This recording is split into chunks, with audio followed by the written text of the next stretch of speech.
Hi, welcome to another episode of Webcam Sessions.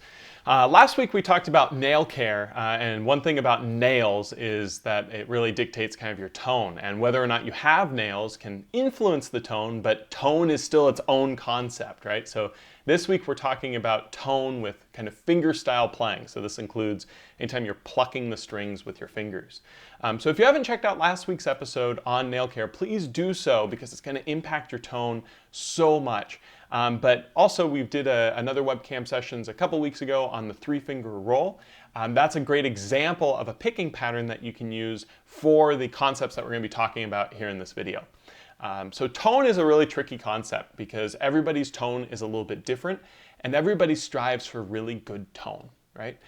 And it's kind of, it's a unique thing because tone is created by a combination of a few things. The first is the player, right? Whoever the player is, regardless of what they're playing with, they will get a certain type of tone just through their own practice and their playing, right? So that's the thing that we can all not really control other than from the standpoint of practice, right? Practicing will make that easier, but your own individuality is something that you can't get better or worse with immediately with playing.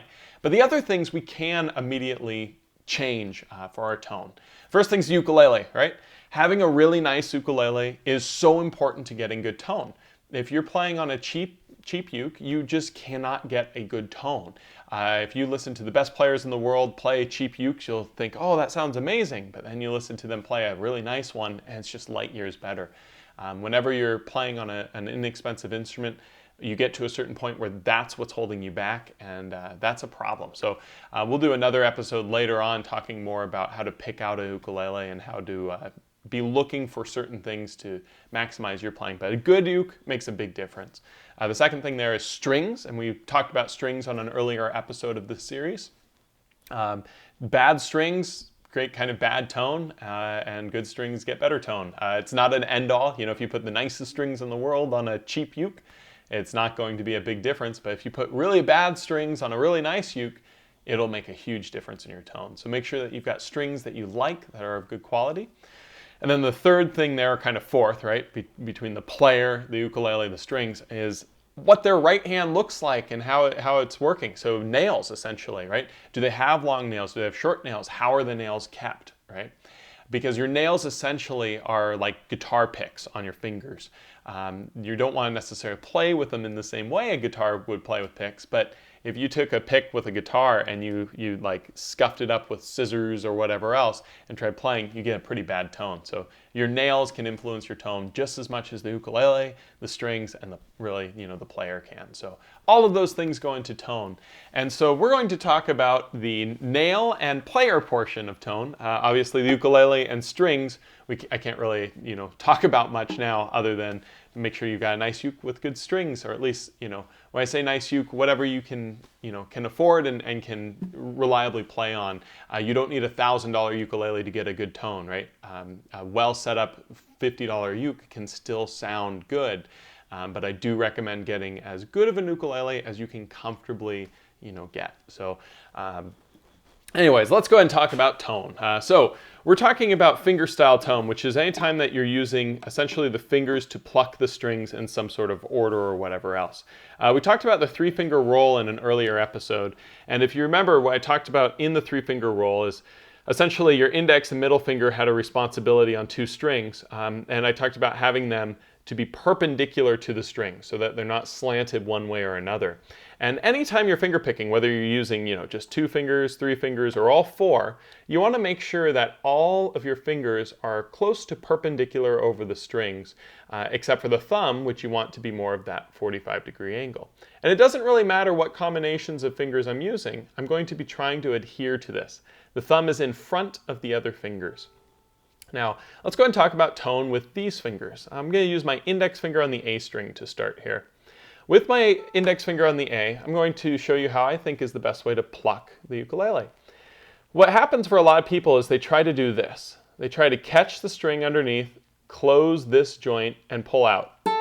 And that'll get you a lot of volume, but it'll also get you what I think is a very poor tone. And the reason is because you're just plucking the string with your pad of your finger and you're going outward and you're not letting the string kind of ring. So we're going to get a little bit of a little Jedi hippie-like here, which I'm a big fan of both things, so that works out great. We're going to assume a new mindset for tone.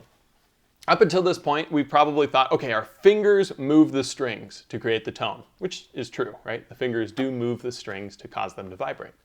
But now what we're going to think about is the string is going to move our finger. Now what that means, essentially, is when I'm plucking a string, the finger at this first joint here is actually going to bend to the resistance the string gives. So you notice how instead of plucking out like this, now I'm going more up like this. This allows the pad of my finger to actually compress into the nail. And as I release, I pull upward, not outward. So you see, as I come up, instead of coming out, I can get a very clean tone versus this, which is just brash and unwieldy. So the finger is technically moving the string, but the mindset is that the string moves the finger. So you see it kind of reaches a breaking point and comes over.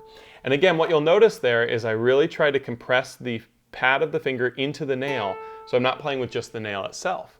If you have really long nails, you might just catch the nail over the strings, which is fine. It can get you a certain type of tone, but it's not the tone that I look for, mainly because the dynamics that you have when you're just playing with the nail without the pad and the nail together, you can go louder and softer, but you can't get a whole lot in terms of warmer versus brighter. And oftentimes people think soft and warm and loud and bright are kind of the same thing, but they do have subtle differences to them.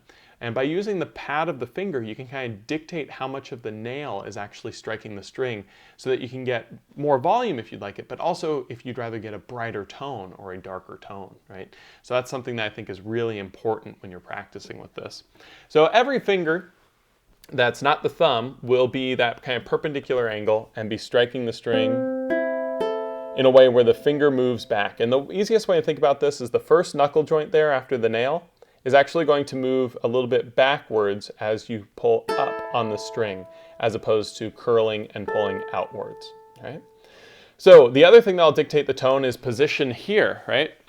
If you're playing more down here, you're gonna sound more like a banjo, right? If you're playing more up here, you're going to be very, very much warmer, right? I like to go right around over the sound hole as kind of my bass zone and then move, accordingly depending on the tone I want. So now the thumb is the most important finger, I think, to playing, because it allows you to do, the same sort of single string. So on the G string, we can play just that. And as I do this, what you'll notice is I'm doing the same sort of compression of the pad into the nail, but I'm not going straight on. I'm going about a 45-degree angle and catching the nail off like that. So the shape of your thumbnail sometimes can be easier to have a little bit of a slant this way. If you remember in the last video, we talked about the crescent moon. The crescent moon oftentimes, facilitates this, but sometimes it's easier to put just a little slant on the nail so it collides with the string a little straighter.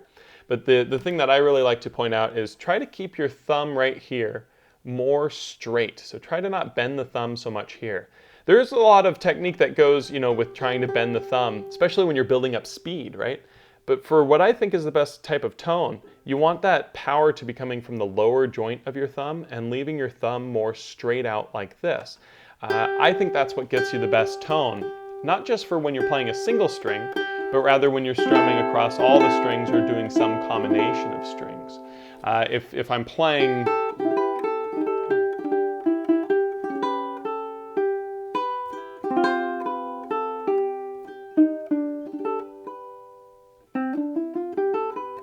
you'll notice that thumb is just kind of staying straight out like this, letting the power come from the lower part of the hand. I think that's going to maximize the tone.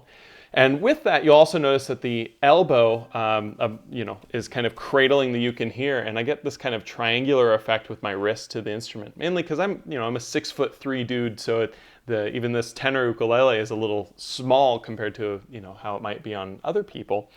So my wrist has to come out a little bit to facilitate those angles. If our wrist gets relaxed, oftentimes those angles suffer, and our finger picking and thumb picking and everything else can suffer too. So trying to keep all these little things in mind can help. And again, everything I'm talking about right now is from my own personal experience of what I think works best. There are a lot of players that do things that are different than what I'm talking about right now, and that's totally fine. A lot of players much better than I am do things much differently, but through teaching private lessons over the last several years, as well as just trying to maximize my own tone, these are all the things that I found work best for me, as well as has worked best for my students that I've had in the past. And so, take everything with a grain of salt, but I think that if you do these things in this sort of way, you will get a really good sound. And a little analogy that I like to make with my students is, I call it the mouth guard analogy. And what this is when I teach a new technique to them, I tell them it's a lot like you went to a store and bought a mouth guard. So you buy a mouth guard that's kind of fit to your mouth in terms of general size, but if you bite down on that and use it, it's not going to feel so good, right? You don't want to go get hit with that mouth guard in your mouth because it's not perfectly there. So what you have to do is boil it or whatever and then mold it to your teeth, let it dry. That whole process of boiling, molding your teeth, all that's practice. So what I'm giving you right now is the store-bought mouth guard that should fit. But if you notice that your hand maybe moves a little more forward or a little more back, or maybe you use a little more nail or a little less nail or whatever else, that's okay, as long as you kind of consider the things that we're talking about as you mold it to what fits best for you. So think about it as a mouth guard as you're going through. So that's a little bit about tone in terms of how you can strike the strings, how you can attack them. One more note there is with a thumb, when we're finger picking, the thumb wants to be that 45 degree, but when you're playing with just your thumb, whether it be scales or melodies, you're arranging some song, whatever it might be, the thumb has some flexibility to be able to move up and down on the string this way, as well as move side to side this way. It's pretty amazing. If I'm at that 45 degrees right over the sound hole, I get what I think is just the warmest, or I shouldn't say warmest, but the best blend of warm and bright tone for a uke. But if I go more down and I go more perpendicular, we get a much more kind of brittle, brash, banjo-like sound.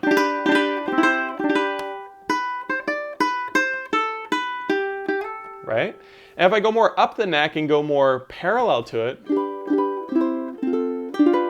I get kind of more of a classic, Hawaiian type soft ukulele sound, right? More like a kamaka pineapple or something, right?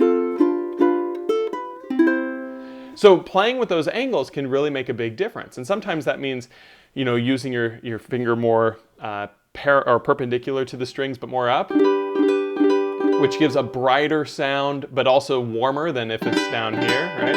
At the same time, I can do something like this, where it's more parallel to the strings, right? There's a lot of different options there to try to play around with.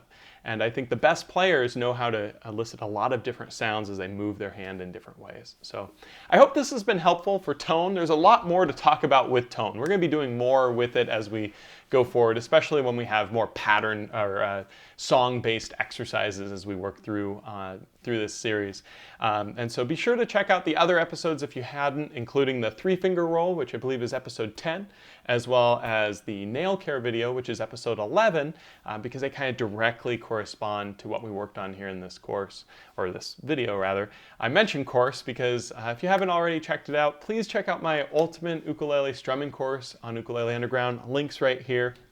I really had a fun time doing that course, and as I mentioned last week, we've got some fun things we'll be announcing soon involving a new product that I'll be doing with Ukulele Underground that's video based and kind of similar to these webcam sessions, only much more involved. And so yeah, if you haven't already, please leave a comment below telling how you like to give your tone, and I hope to see you next week.